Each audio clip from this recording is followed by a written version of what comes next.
Поздравам тоа што е вака на експертско ниво, малку ќе продискутираме околу тоа. Јас ќе се обидам од моја гледна точка, како доктор, како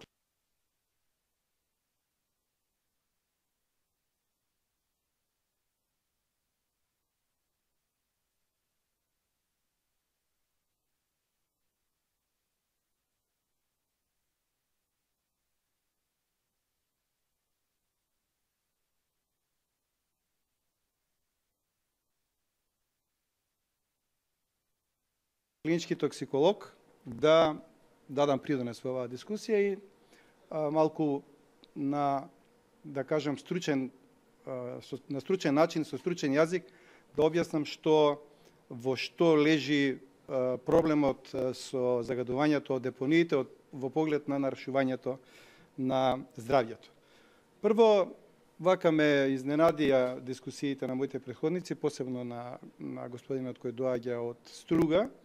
Не можам да се начудам, веројатно и други си го поставуваат истото прашање, како може една сериозна држава со сериозна власт, една сериозна локална власт, со сите институции, со сите ресурси што ги поседува, да не може да угаси оган на една депонија кој што гори цела недела или 10 дена колку гореше. Моравме да му се молиме на Господ, нели, да заврне дожд и да изгаси депонијата, а последиците кои што настануваат на краткорочен и на долгорочен план и период со горењето на ѓубрето на таа депонија се многу сериозни, за кои што јас можам долго да зборувам. Меѓутоа, еве ќе се обидам со неколку реченици во интерес на времето да објаснам што се последиците од горењето на тоа ѓубре. Значи, при горењето на такви отпадни материи или ѓубре се ослободуваат разни хемиски супстанции, обично во облик на пари или ситни честички, и тука преовладува обично ослободувањето на еглероден моноксид, еглероден диоксид, диоксини и пари од тешки метали, најмногу од олово, жива и арсен. Што значи зголемената концентрација на еглероден моноксид? Веројатно сте слушале многу и сигурно и сте читале. Еглеродниот моноксид има околу 250 пати поголем афинитет кон пренесувачите на кислород во организмот, кон хемоглобинот, отколку самиот кислород, и затоа може да замислите зголемена концентрација на еглероден моноксид го зафаќа местото на кислородот во тој процес на дистрибуција и транспорт на гасови во организмот, и која се штета може да ја направи на одредени органи и органски системи во организмот. Јаглеродниот диоксид, кој исто така има одреден зголемен афинитет кон врзување при пренесувањето на гасовите, на локално ниво во контакт со телесните течности, прави една слаба киселина која што делува иритативно или ги надразнува дишните органи и особено е многу штетна кај децата и кај младите до 20 години. Исто така пареите од оловото, кој е тежок метал, кој што има многу долг полуживот, обично во организмот циркулира во одредени форми меѓу 25 и 40 дена. Значи, ако еднаш бидеш изложен на зголемена концентрација на оловни пари, ти нема да се ослободиш од нејзе, може и 40 дена. А ако тоа загадување трае подолго време, како што траеше во Струга, тогаш таа депонирана во коскената срцевина може таму да се задржи неверојатни 40 години. И во текот на 40 години да го манифестира своето штетно дејство. Покрај тоа, при горењето на вакво тврдо ѓубре или органско ѓубре се ослободуваат и живени пари, кои исто така имаат исклучително токсично дејство кон неколку органи и органски системи, без чија нормална функција не може да се замисли еден нормален живот на еден организам, на една индивидуа. Значи, ќе кажем на крајот, од прилика сите овие пари од тешките метали и претходните што ги споменав, плюс на арсенот кој што е нешто измеѓу метал и металоид, какво штетно дејство имаат. Прво, сите без исклучок го оштетуваат имунолошкиот систем на организмот, че паѓа имунитетот и организмот е поподложен на инфекции и поподложен на реакции на преосетливост.